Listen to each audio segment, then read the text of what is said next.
pochádza z chladnejších, severnejších oblastí, a teda hlavne z Ruska. Od našeho víra skalného sa líši svojim sfarbením. Je od neho svetlejší, a to kvôli tomu, aby jednoduchšie zapadol do snežného terénu. Taktiež je od neho aj o kúsok väčší a tým pádom je to najväčšia sova na svete.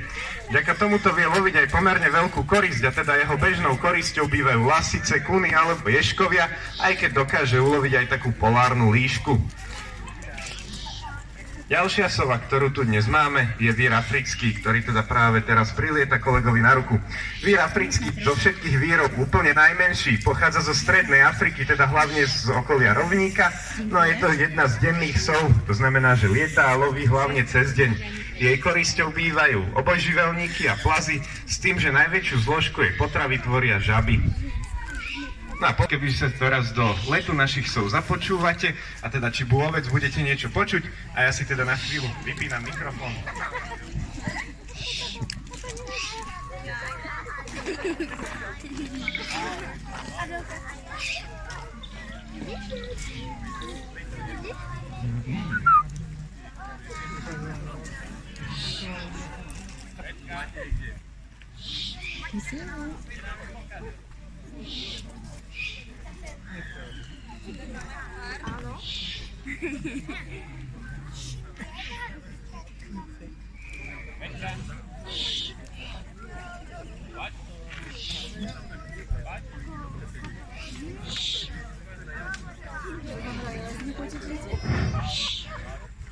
No a mohli sme si teda všimnúť, že sový let je úplne tichý. Toto sovy dokážu vďaka tomu, že konce ich pierok sú roztrapkané. Tým pádom nerozrážajú vzduch tak, ako pierka iných vtákov, alebo teda dravci úplne celou hlavou. Majú teda veľmi ohybný krk. Týmto krkom dokážu otočiť až o 270 stupňov. To sú 3/4 otočky a toto dokážu vďaka tomu, že majú až 14 krčných stavcov. Človek má krčných stavcov 7 a teda sovy majú dvakrát toľko. Teraz sa už postupne ale na povalách alebo stodoliach. Práve preto sa aj v angličtine nazýva barnaul, alebo teda stodolná sova. Potom jej však ale začala vadiť zvýšená automobilová premávka a stiahla sa od ľudí ďalej naspäť do prírody. Tam jej na druhú stranu prekážali nejaké postreky, ako hlavne DDT, a vtedy čísla plamienok v prírode dosť klesli. Teraz ale vďaka tomu, že je chránená ako každý iný slovenský vták a vďaka niektorým vypúšťacím projektom jej čísla znova pribúdajú.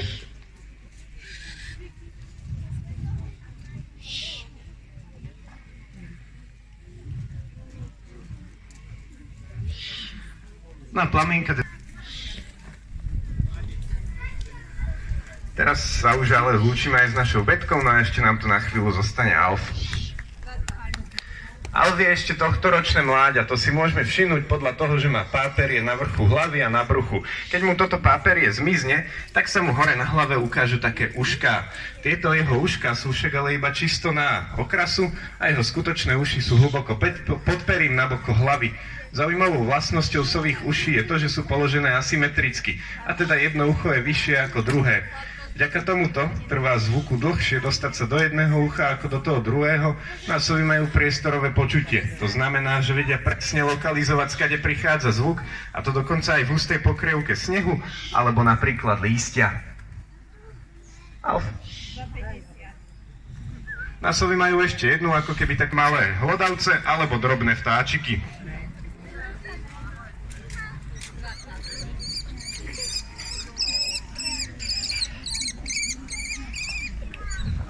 Teraz, keď bude takto pinďo blízko medzi vami, tak si môžete pozrieť jeho charakteristické znaky. Všimnete si, že pod okom má taký tmavý pásik peria. Ten tmavý pásik peria sa volá sokolí fúzik a je tam kvôli tomu, aby sa mu slnečné svetlo neodrážalo priamo do očí. Teda dá sa povedať, že sú to také slnečné okuliare. Ďalším zaujímavým znakom je sokolí zúbok. Sokolí zúbok je taký síce veľmi malý, ale ostrý výbežok na zobáčiku. Sokolí vďaka nemu dokážu preštikávať miechu svojej koristi. A teda zobák je u sokolov ich hlavnou zbraňou. Je to taká výnimka vo svete dravcov, pretože väčšina ostatných dravcov používa ako hlavnú zbraň nohy.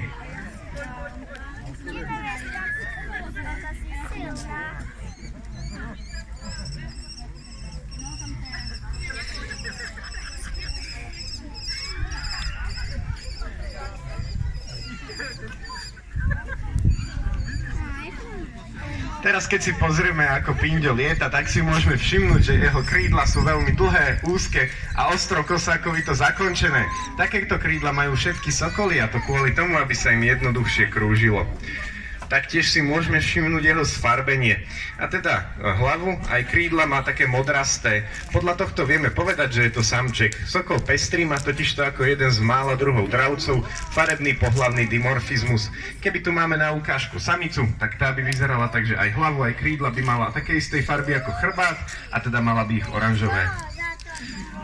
No a taktiež môžeme počuť, že náš Pinďo je veľmi výrečný a teda často sa na nás ozýva. Je to kvôli tomu, že je to imprint. Imprint vznikne vtedy, keď sa o mladého vtáčika staráte od malička ho aj krmíte. On si potom myslí, že ľudia sú jeho rodičia a takto sa na nich ozýva. Zaujímavé je to, že však rodičia sa raz prestanú starať o svoje mladé a tie sa osamostatnia. My ľudia sa však ale starať neprestávame a tento imprinting zostáva na celý život.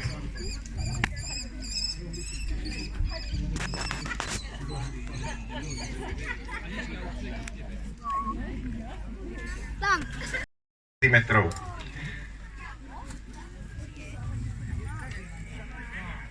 Nazvali vedci totem.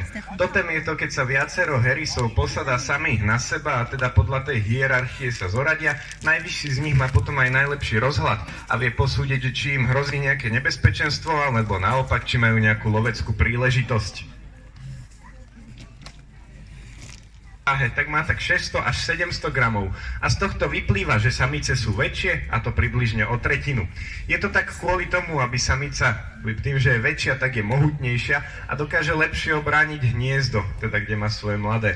No a zase na druhú stranu, tým, že je samček menší, tak je o kúsok obratnejší a dokáže lepšie loviť korisť, a teda či už pre seba, pre svoju družku alebo práve pre svoje mladé. Toto neplatí však iba pre herisy, ale pre úplne všetky dravce. No a my sokoliari svoje dravce každý deň vážime. Robíme to kvôli tomu, že tým, že zistíme ich váhu, tak taktiež zistíme aj zdravotný stav a kondíciu. Počas výcviku a lietania ich udržujeme na lietacej váhe. To je teda váha, kde sa im najlepšie lieta. Nie sú ani podvýživení, ani prekrmení, majú dostatočnú motiváciu lietať a najlepšie sa im naberá svalová hmota. Okrem toho však my sokoliari poznáme viacero druhov týchto váh, ako napríklad váhu preperovaciu. Počas letného obdobia, teda vtedy, keď dravce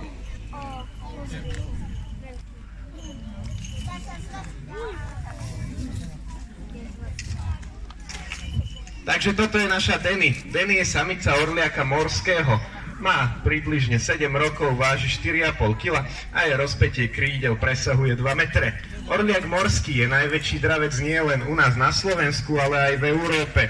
No a u nás na Slovensku ho môžeme nájsť v povodí Dunaja, Hrona, Váhu alebo napríklad na Liptovskej Mare. Združuje sa takto pri vodných tokoch a to kvôli tomu, že hlavná zložka ich potravy bývajú ryby.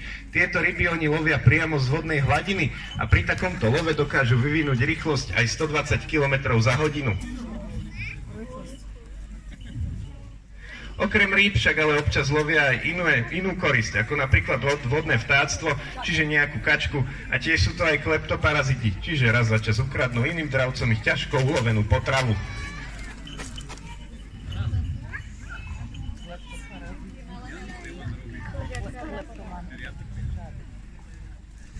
Teraz, keď bude naša Denny letieť, môžete si všimnúť dve zaujímavé veci, ktoré na nej nájdete.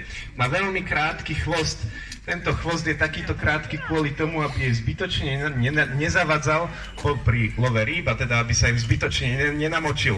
Má ho krásny biely. Takýto biely tento chvost oni majú vtedy, keď dovršia pohlavnú dospelosť, čo býva po nejakom 5. roku života. Ďalšia vec, ktorú si všimnete, je, že má veľmi široké krídla a teda majú veľmi veľkú plochu. Vďaka tejto ploche krídel dokáže do vzduchu vyniesť skoro celú svoju váhu.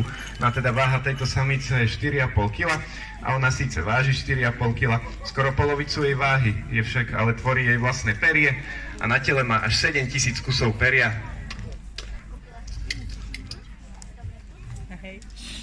Denny.